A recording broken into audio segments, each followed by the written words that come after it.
Throughout the centuries, there have been multiple pandemics. During each time period, the people have handled these situations very differently based on what they knew to be true and the overall basis of society. Right now, we are experiencing history. It is important to note the similarities and differences of how we are handling this world crisis compared to previous time periods. We are aware of a lot more knowledge than in the past, and we as a world have responded in many ways to try to keep people safe and to be precautious of the spread of COVID-19. Some responses have been negative, while others have been positive. How we respond to this pandemic will be measured by our descendants. The most important thing we can do is learn from history. Le Duc Heap, a Vietnamese artist, painted a shard of history that can teach us what it means to be a hero during a pandemic that historians will go on to analyze into the future.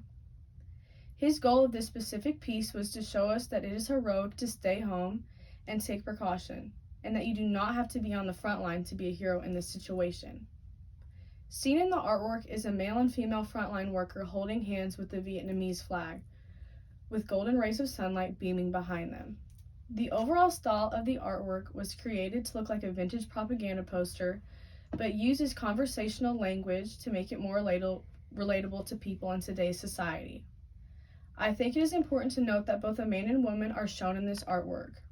This portrays the difference in society today with gender equality, and it calls on both sexes to participate in being precautious.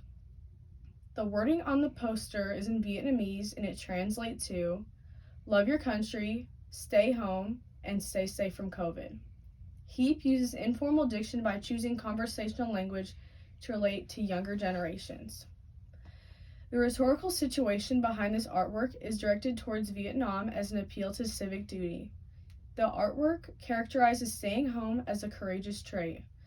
This qualifies as an introduction to civic engagement because it is calling on the citizens of Vietnam to act as a part of the global community. Maybe at the beginning and perhaps towards the end of lockdown, there were some people who were a little less observant, particularly when the weather improved. However, once communication started to come regularly from the authorities, everyone engaged with that, said Donna. As Donna points out, this piece of artwork arrived at the perfect moment for changing not only the habits, but also the civic perspective of its audience. This signifies that the artist used Kairos to release the artwork at the perfect time to signify hope in his community. Visual strategies in this artwork include color choice. Red and yellow in the artwork signify the Vietnamese flag to reduce the feeling of patriotism. The use of primary colors, red, yellow, and blue, also have significance in that primary colors are fundamental to human vision, and it is an attention-getting device. Just as the primary colors are the most basic colors of our vision, so the artist appeals to the fundamental compassion of humanity. According to Heap, I wanted to make something that can go viral, raise awareness, and inspire people to do the right thing.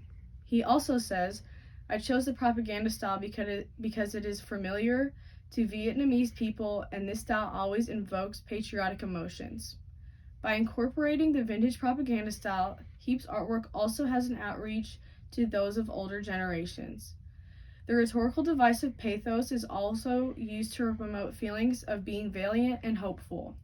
All in all, Heap uses rhetorical situation to appeal to Vietnam as a sense of civic duty, Kairos to post the art at the perfect time, visual strategies to catch the attention of the audience, vintage propaganda style to connect with older generations in Vietnam, and conversational language to reach younger generations to show that it is heroic to stay home and be precautious during the outbreak of COVID-19.